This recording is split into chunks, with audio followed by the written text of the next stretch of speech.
Bien-aimés dans le Seigneur, Shalom.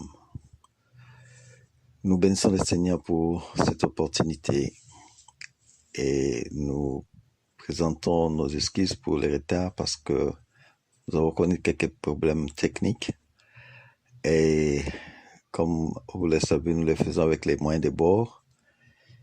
Et je promets à tous ces bien-aimés qui nous ont écrit pour dire que spécialement ceux qui sont dans des coins un peu difficiles pour l'Internet, en Afrique, plus loin, ils ont des difficultés pour arriver à télécharger les messages si c'est long.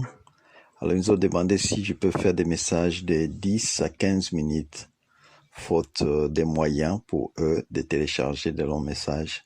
Ils voudront avoir tous les messages. Alors je ferai un effort pour que les messages soient courts, même si ça va prendre plusieurs sessions pour terminer un programme ou prédication ou enseignement, mais au moins que tout le monde puisse avoir l'opportunité d'écouter les messages, de télécharger, d'écouter les messages. Je vous promets par la grâce de Dieu, nous y arriverons. Prions le Seigneur. Père, nous te sommes infiniment reconnaissants pour cette occasion que tu nous offres encore, ces moments bénis que nous allons partager ensemble ta parole. Ta parole est vie, ta parole est vérité. Nous voulons vivre et marcher dans la vérité et à la lumière de ta parole pour être instruits et être préparés pour notre futur éternel. Au nom de Jésus, Amen. C'est un grand plaisir, bien-aimé, de nous retrouver encore. Et nous étions dans notre terme de demeurer dans la vérité. Et aujourd'hui, nous allons parler de la partie 3, qui est la dernière partie de ce thème. Et le sous-thème, c'est demeurer dans la vérité, c'est vivre dans l'attente de l'accomplissement des promesses de Dieu. Bien-aimés, nous avons tous des promesses de Dieu dans notre vie.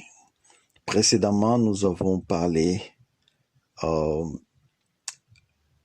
des différentes parties de demeurer dans la vérité. Nous avons pris 2 Timothée, chapitre 3, versets 12 à 14, et Romains 12, 2, Psaume 51, 7 à 8. Et aussi, nous avons tout récemment aussi utilisé d'autres passages pour nous aider à arriver à la dernière partie, qui est demeurer dans la vérité, c'est vivre dans l'attente de l'accomplissement des promesses de Dieu. Nous allons lire dans Genèse chapitre 12, à partir du verset 1er jusqu'au verset 3.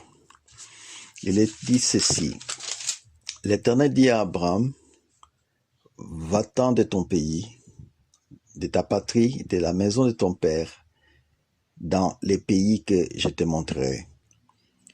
Je ferai de toi une grande nation, je te bénirai, je rendrai ton nom grand, et tu seras une source de bénédiction. Je bénirai ceux qui te béniront, et je maudirai ceux qui te maudiront. Et toutes les familles de la terre seront bénies en toi.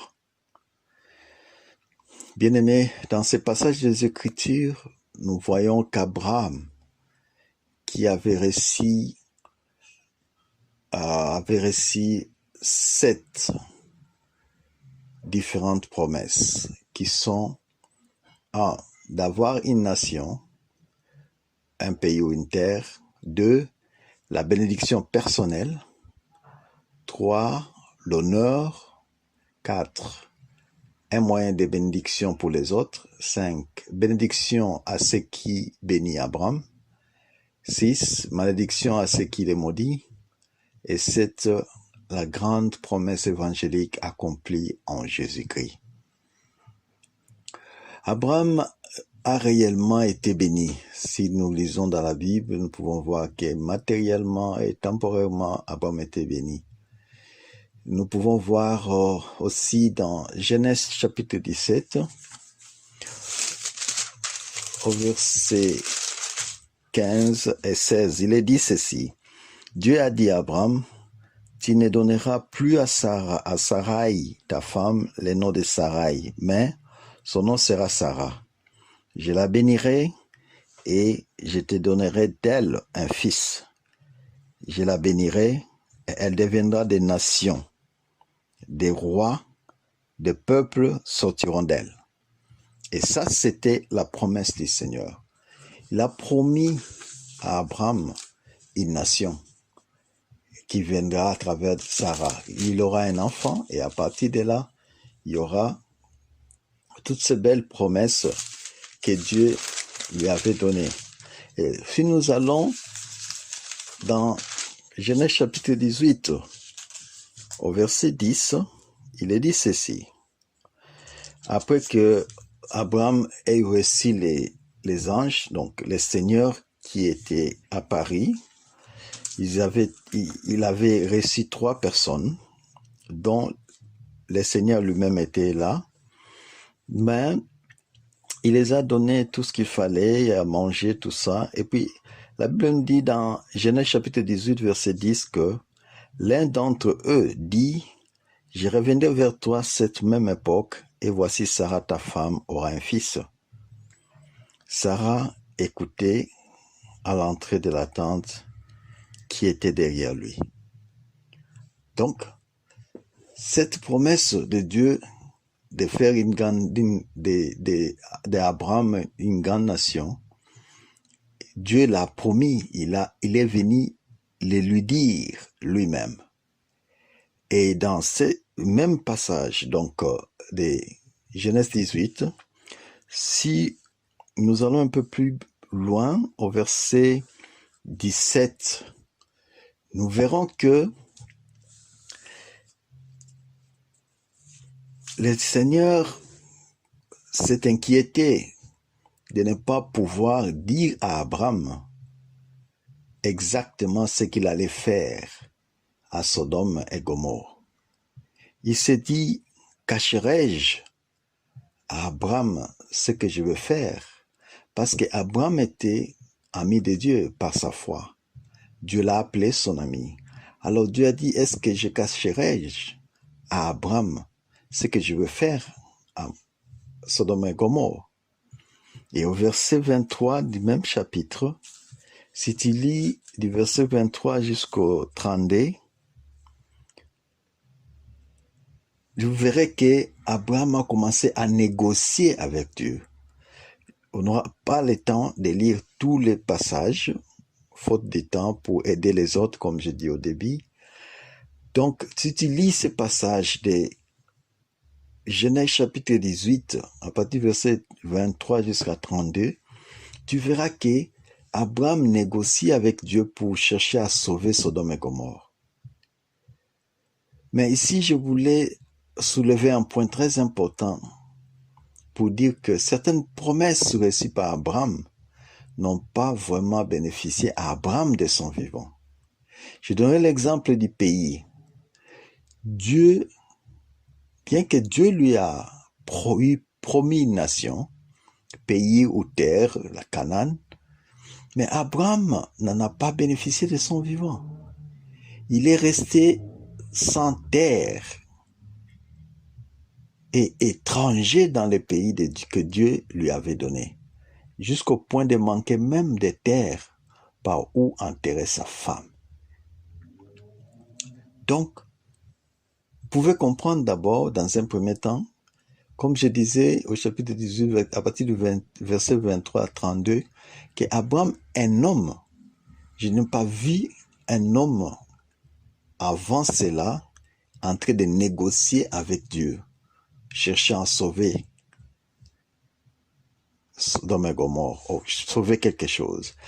Au fait, Abraham était vraiment un ami de Dieu parce qu'il a négocié avec Dieu jusqu'à réduire. Et si tu en trouvais 50, et si tu en trouvais 40, et si tu en trouvais finalement jusqu'à ce que Dieu dit, s'il y en a un seul, je ne détruirai pas Sodome et Gomorrhe. Et si nous allons un peu plus bas, nous verrons maintenant que c'est même Abraham qui bénéficie de cette faveur, mais il n'avait pas réussi à bénéficier de toutes les promesses que Dieu lui avait faites. Si nous lisons dans Genèse chapitre 23, nous verrons clairement que, à partir du verset 1er jusqu'à 20, ça je vais quand même le lire rapidement. Il dit ceci: la vie de Sarah, fille de 127 ans, telles sont les années de la vie de Sarah. Sarah mourut à Kirjan Arba, qui est Hébron, dans les pays de Canaan. Et Abraham vint pour mener deuil sur Sarah et pour la pleurer. Abraham s'éleva de devant son mort et parla ainsi au fils de Heth: je suis étranger et habitant parmi vous. Donnez-moi possession d'un sépulcre chez vous pour enterrer mon mort et l'ôter de devant moi. Les fils de Heth répondirent à Abraham en lui disant: écoute-nous, mon Seigneur. Tu es un prince de Dieu au milieu de nous. Enterre ton mort dans celui de nos sépulcres que tu choisiras. Aucun de nous ne te refusera son sépulcre pour enterrer ton mort. Abraham s'éleva et se prosterna devant le peuple du pays, devant les fils de Heth. Et il leur parla ainsi: si vous permettez que j'enterre mon mort et que je l'ôte devant mes yeux, écoutez-moi et priez pour moi, Ephron, fils de Choshar, de me céder la caverne de Macpéla, qui lui appartient à l'extrémité de son champ, de me la céder contre sa valeur en argent, afin qu'elle me serve de possession sépulcrale au milieu de vous. Ephron était assis parmi les fils de Heth, et Ephron les Hétier répondit à Abraham, en présence des fils de Heth et de tous ceux qui entraient par la porte de sa ville: non, mon Seigneur, écoute, je te donne les champs et je te donne la caverne qui y est. Je te les donne aux yeux des fils de mon peuple, enterre ton mort. Abraham se prosterna devant le peuple du pays, et il parla ainsi à Ephron, en présence du peuple du pays: écoute-moi, je te prie. Je donne le prix des champs, accepte-les de moi, et j'y enterrerai mon mort. Et Ephron répondit à Abraham en lui disant: mon Seigneur, écoute-moi. Une terre de 400 sicles d'argent, qu'est-ce que cela entre moi et toi? Enterre ton mort. Abraham comprit Ephron, et Abraham pesa à Ephron l'argent qu'il avait dit, en présence des fils de Heth: 400 sicles d'argent ayant cours chez les marchands.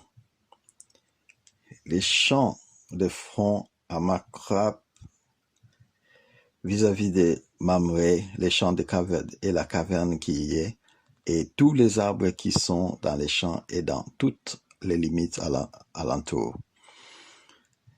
Devers ainsi la propriété d'Abraham aux yeux des fils de Heth et de tous ceux qui entraient par la porte de la ville. Après cela, Abraham enterra Sarah, sa femme, dans la caverne du champ de Macpéla, vis-à-vis de Mamré, qui est Hébron, dans les pays de Canaan.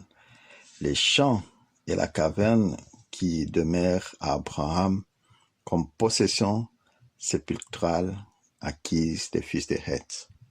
Donc, c'est bien dit, c'est bien clair que la seule terre d'Abraham était cette portion de terre ou des cimetières avec son petit jardin jusqu'à sa mort.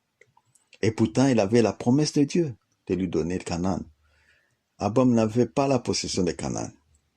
Il a même acheté la terre pour enterrer sa femme. Et lui-même aussi était enterré là-bas. Ce n'est pas que la promesse était fausse, mais les temps de Dieu n'étaient pas encore là.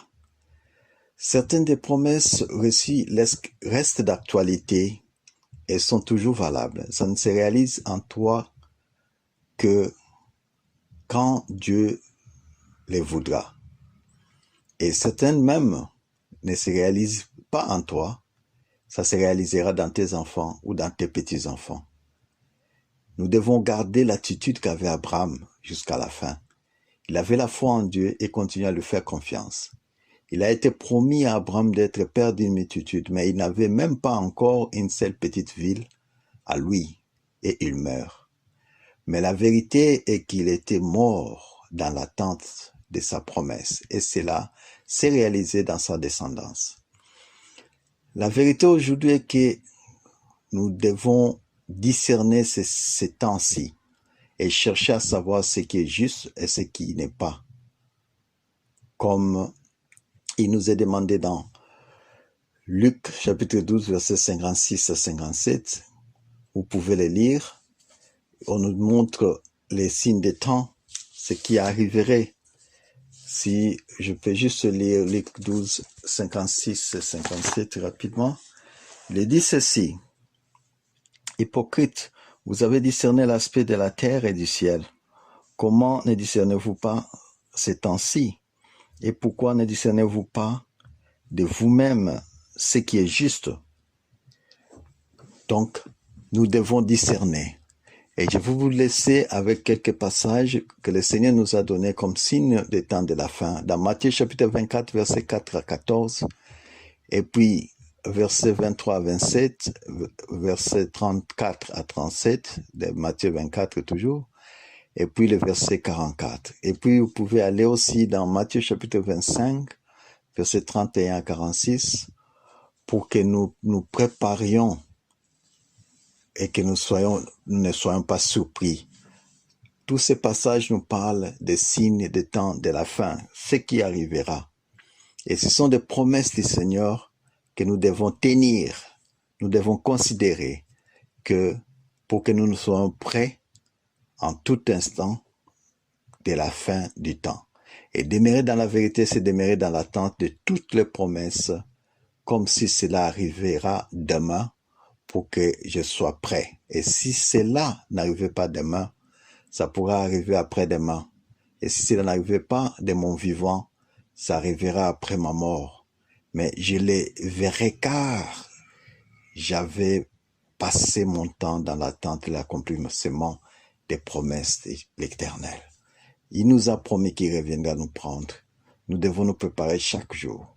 S'il ne revient pas demain, après-demain, si pas après-demain, le surlendemain, il faut qu'il vienne nous trouver prêts et que sa grâce nous couvre et que nous faisons confiance à toutes les promesses qu'il nous a faites dans notre vie personnelle, dans notre vie de famille, dans notre vie professionnelle, dans nos projets. Il a fait des promesses et ces promesses se réaliseront. Nous devons être obéissants et lui faire confiance, c'est ce qu'il nous demande. Que Dieu nous bénisse et nous garde, qu'il nous protège et qu'il nous oriente dans sa vérité. Et sa vérité est que nous demeurons dans toutes les promesses qu'il nous a faites. Je ne sais pas les promesses qu'il t'a faites, les promesses de ta vie, ceux qui ne sont pas encore réalisés. Mais je peux te rassurer que l'homme peut oublier, mais Dieu n'oublie jamais. Les promesses sont vraies. L'homme peut promettre pour ne pas réaliser, mais quand le Seigneur promet, il réalise toujours. Crois à toutes ces promesses de ta vie et accroche-toi à ces promesses. Fais-lui confiance. Même si ce qu'il t'a dit semble ne pas se réaliser, continue à lui faire confiance, ça se réalisera. Comme cela est arrivé à Abraham, bien qu'il voyait des fois l'ombre devant lui, mais il continue à croire. Que le Seigneur vous bénisse. Père, nous te disons merci pour le temps que nous avons passé en ta présence. Sois le maître de toutes choses. Je bénis ton nom, je sanctifie ton nom. Laisse que cette série d'enseignements reste dans nos cœurs, nous aide à progresser, à garder notre foi dans tes promesses pour que nous puissions les bénéficier un jour et que nous puissions marcher dans ta vérité. Demeurer dans la vérité, c'est demeurer en toi, dans ta parole, dans tes promesses et dans tout ce que le Christ nous a dit. Dans chaque parole qui est sortie dans Christ pour notre vie et notre futur. J'ai béni mon frère, j'ai béni ma soeur là où elle se trouve à ce moment. Nos besoins sont entre tes mains. Bénis aussi ceux qui vont écouter ce message, mais qui ne te connaissent pas encore, qui te reçoivent, qui te connaissent dans le nom puissant de Jésus. Amen.